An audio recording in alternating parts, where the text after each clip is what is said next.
ಒಳ ಮೀಸಲಾತಿ ತಿಕ್ಕಾಟದ ನಡುವೆಯೇ ಇಂದು ಮಹತ್ವದ ಸಚಿವ ಸಂಪುಟ ಸಭೆ ನಡೆಯಲಿದೆ. ಸಿಎಂ ಸಿದ್ದರಾಮಯ್ಯ ನೇತೃತ್ವದಲ್ಲಿ ನಡೆಯುತ್ತೆ ಸಚಿವ ಸಂಪುಟ ಸಭೆ. ನಾಳೆಯಿಂದ ಬಜೆಟ್ ಅಧಿವೇಶನ ಆರಂಭ ಆಗ್ತಾ ಇದೆ. ನಾಳೆ ಬೆಳಗ್ಗೆ ಸಾಂಪ್ರದಾಯಿಕವಾಗಿ ಒಂದು ಕ್ಯಾಬಿನೆಟ್ ಮೀಟಿಂಗ್ ಇರುತ್ತೆ. ಬಟ್ ಅದಕ್ಕಿಂತ ಮುಂಚೆ ಇವತ್ತು ನಡೀತಾ ಇಲ್ಲ ಈ ಕ್ಯಾಬಿನೆಟ್.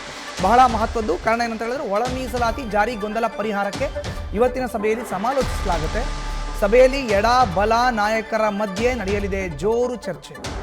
ನೇಮಕಾತಿ ವೇಳೆ 3 ಗುಂಪುಗಳಿಗೆ ಸಮಾನ ಅವಕಾಶವನ್ನು ಕಲ್ಪಿಸುವ ಚರ್ಚೆ ಆಗುವಂಥದ್ದಿದೆ. ಸಂಪುಟ ಸಭೆಯಲ್ಲಿ ತಾಂತ್ರಿಕ ಸಮಸ್ಯೆಯನ್ನು ರಚಿಸುವ ಸಾಧ್ಯತೆ ಇದೆ. ರೋಸ್ಟರ್ ಬಿಂದು ಮರು ನಿಗದಿಪಡಿಸೋ ಅಂತ ಸಲುವಾಗಿ ತಾಂತ್ರಿಕ ಸಮಿತಿ ಈಗ ವರದಿಯನ್ನು ಕೊಟ್ಟಿದೆ. ಅದರ ಮೇಲೆ ಇವತ್ತು ಕ್ಯಾಬಿನೆಟ್ನಲ್ಲಿ ಚರ್ಚೆಯನ್ನು ಕೂಡ ಮಾಡಲಾಗುತ್ತೆ. ಮಾಹಿತಿ ನೀಡ್ತಾರೆ ನಮ್ಮ ಪ್ರತಿನಿಧಿ ಹರೀಶ್, ದೂರವಾಣಿ ಸಂಪರ್ಕಕ್ಕೆ ಸಿಕ್ಕಿದ್ದಾರೆ. ಒಳ ಮೀಸಲಾತಿ ತಿಕ್ಕಾಟದ ನಡುವೆ ಇವತ್ತು ಮಹತ್ವದ ಕ್ಯಾಬಿನೆಟ್ ಸಭೆ. ಹರೀಶ್, ಬಹಳ ಮುಖ್ಯವಾಗಿರುವಂತದ್ದು ಈಗ ಬಜೆಟ್ ಅಧಿವೇಶನ ಆರಂಭದ ಹೊತ್ತಲ್ಲೇ ಕೂಡ ಈಗ ರಾಜ್ಯ ಸರ್ಕಾರಕ್ಕೆ ತಲ್ಲಣವಾಗಿ ಪರಿಣಮಿಸಿದೆ. ಒಳ ಮೀಸಲಾತಿ ತಿಕ್ಕಾಟದ ವಿಚಾರವಾಗಿ ಕೂಡ ಒಂದ್ ರೀತಿಯಲ್ಲಿ ಕೂಡ ಸರ್ಕಾರ ಡೋಲಾಯಮ್ಮನ ಅಡಕತ್ತರೆಯಲ್ಲಿ ಸಿಲುಕಿದೆ ಅಂತಾನೆ ಹೇಳ್ಬೋದಾಗಿದೆ. ಸೊ ಹಾಗಾಗಿ ಎಡ ಮತ್ತೆ ಬಲ ದಲಿತ ಸಮುದಾಯದ ನಾಯಕರಲ್ಲಿ ಪರಸ್ಪರ ಒಳ ಮೀಸಲಾತಿ ವಿಚಾರವಾಗಿ ಕೂಡ ತಿಕ್ಕಾಟ ಜೋರಾಗಿರುವಂತದ್ದು. ಈ ಹಿನ್ನೆಲೆಯಲ್ಲಿ ಇಂದು ಸಿಎಂ ಸಿದ್ದರಾಮಯ್ಯ ಅವರ ನೇತೃತ್ವದಲ್ಲಿ ಸಂಜೆ 6 ಗಂಟೆಗೆ ಮಹತ್ವದ ಸಚಿವ ಸಂಪುಟ ಸಭೆ ಕೂಡ ನಡೆಯುತ್ತಿದೆ. ಸಭೆಯಲ್ಲಿ ಬಹಳ ಮುಖ್ಯವಾಗಿ ದಲಿತ ಎಡ ಮತ್ತೆ ಬಲ ಸಮುದಾಯದ ಸಚಿವರು ಜೋರು ಚರ್ಚೆಗಳನ್ನ ಕೂಡ ನಡೆಸುವಂತ ಸಾಧ್ಯತೆಗಳಿದೆ.